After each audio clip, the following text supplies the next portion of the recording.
Olá, eu sou o Giovanni de Souza. Hoje são 26 de novembro de 2021, são 20 horas e 9 minutos. Lições bíblicas da classe de jovens, primeiro trimestre de 2022 da CPAD.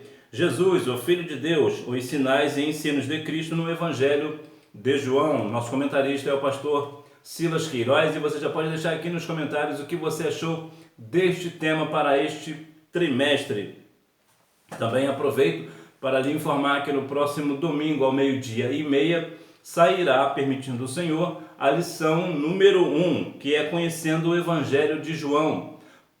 Qual é a forma do Evangelho de João? Qual é a estrutura do livro? Eu vou trazer para você aqui logo na nossa primeira aula deste trimestre.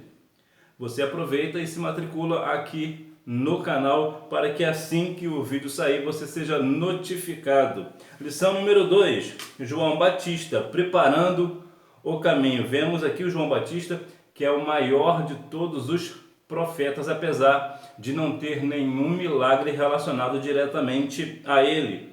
Lição número 3, o primeiro sinal, água em vinho. É muito interessante a questão que o primeiro milagre de Jesus foi transformar água em vinho, que dá a ideia justamente disso, de transformação. O Senhor Jesus, quando nós temos um encontro com o nosso Senhor e Salvador Jesus Cristo, a nossa vida é completamente transformada, o nosso caráter é transformado.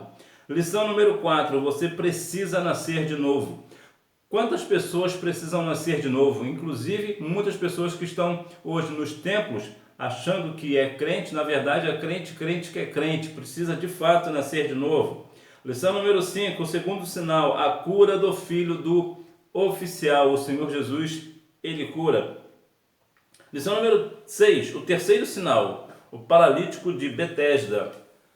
O Evangelho de João vai nos trazer algumas questões sobre cura e, infelizmente, nos dias atuais, temos visto cada dia menos esse ministério de cura no nosso meio, porque certamente o mesmo Senhor Jesus que curou no passado é o mesmo que cura hoje, porque a Bíblia diz em Hebreus 13:8 que ele é o mesmo ontem, hoje e eternamente. Lição número 7, o quarto sinal, a multiplicação dos pães e peixes.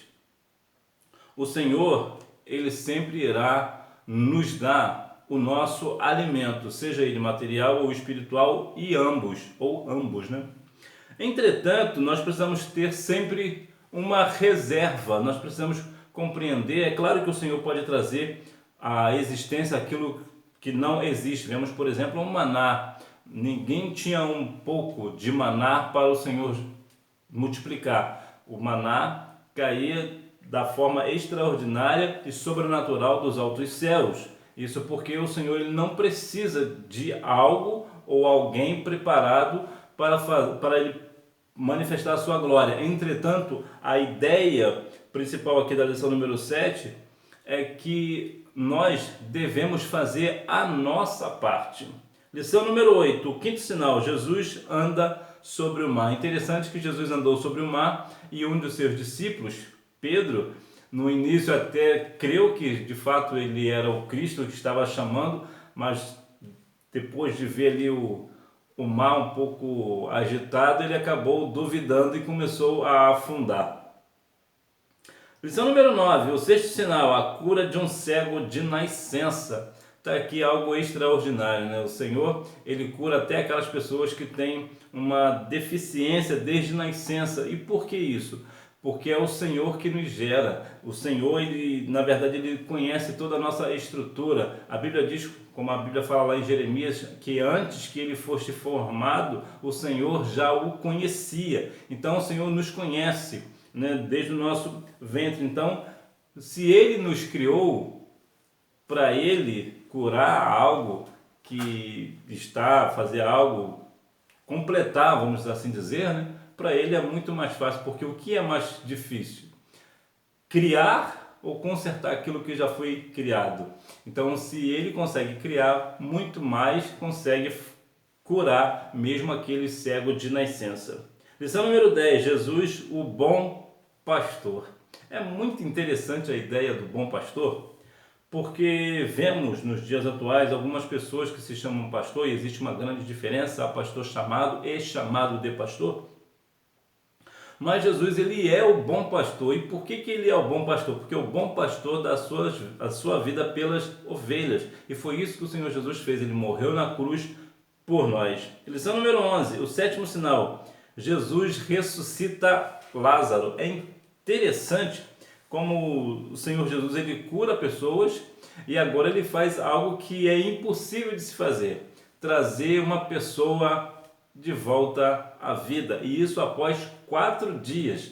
É muito interessante, nós vemos que o poder, o agir do Senhor, né, como é um poder extraordinário, porque a Bíblia diz que, João capítulo 10, versículo 30, que Jesus e o Pai são um.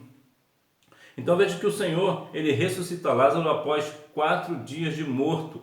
Olha que coisa espantosa, que poder é esse, que poder extraordinário é esse que o nosso Senhor e Salvador Jesus tem. Todo poder lhe foi lhe dado no céu e na terra. Então até mesmo de ressuscitar mortos ele pode fazer.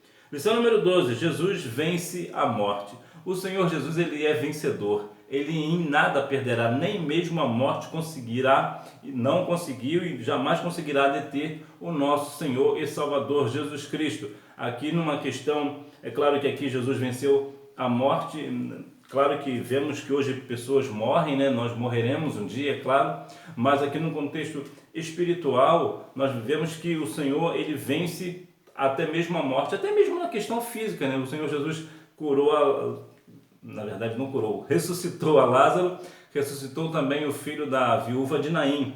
Então veja que ressuscitar, sim, ele ressuscita. Por quê? Porque nem a morte consegue deter a vontade do Senhor Jesus. Se o Senhor Jesus quiser ressuscitar alguém, o Senhor Jesus irá ressuscitar, porque a morte não consegue suportar o poder extraordinário de Cristo.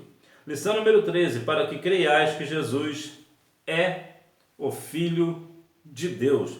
Que nós venhamos a cada dia mais crer no nosso Senhor e Salvador Jesus Cristo, no nosso bom pastor, o bom pastor da sua vida pelas ovelhas. Nós devemos ter fé no Senhor. É verdade que temos pessoas que temos como exemplo, entretanto, a nossa fé tem que ser colocada em Cristo e não no homem, independente de qual homem seja. A nossa fé precisa estar firmada em Cristo, porque Ele é Deus, Ele é o nosso Salvador, foi Ele quem morreu na cruz do Calvário por nós. Que Deus em Cristo continue abençoando a sua vida, que você tenha um trimestre cheio das mais ricas bênçãos dos altos céus e que você não deixe de ir à escola bíblica dominical, até porque quem faz a escola é o aluno. Tchau!